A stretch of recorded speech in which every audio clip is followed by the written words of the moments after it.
मुत्तहदा कौमी मूवमेंट पाकिस्तान के deputy convener Wasim Akhtar और रुकन राब्ता कमेटी अबू बकर ने मरकजी कैंप का दौरा किया। इस मौके पर टाउन ऑर्गेनाइजर कोरंगी तारिक अंसारी, अरकान टाउन कमेटी कारकुनान, फोकल पर्सन कोरंगी वसीमुद्दीन मेओ और दीगर भी इस मौके पर मौजूद थे। Cantonment board Korangi election day के रुकन COC नैयर रजा, रुकन मरकजी इलेक्शन मोइन आमिर पीरजादा और रुकन CBC Hanif Khan, town organiser Korangi Tariq Ansari और अरकान टाउन कमेटी मेंबर सूबाई असम्बली सिंध हल्का 96 गुलाम जिलानी ने जीतने वाले उम्मीदवारों को मुबारकबाद पेश की। जबकि इस हवाले से मुत्तहदा कौमी मूवमेंट पाकिस्तान के डिप्टी कन्वीनर वसीम अख्तर का कहना था कि 5 वार्ड हैं, जिसमें से 4 वार्ड में MQM पाकिस्तान हिस्सा ले रही है और जोशो खरोश आपके कैमरों के सामने है।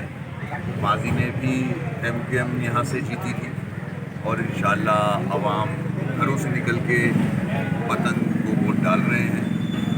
रिजल्ट आएगा तो इंशाअल्लाह जीतेंगे, बिल्कुल जीतेंगे, इंशाअल्लाह जीतेंगे। माजी ने भी काम किया है जाहिर है, मगर जो होना चाहिए वो नहीं हो सका।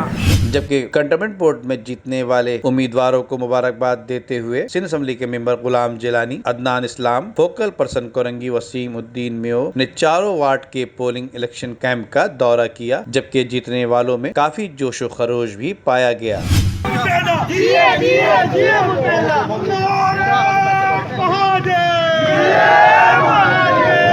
नदीम सिद्दीकी, मेट्रो 7 पाकिस्तान।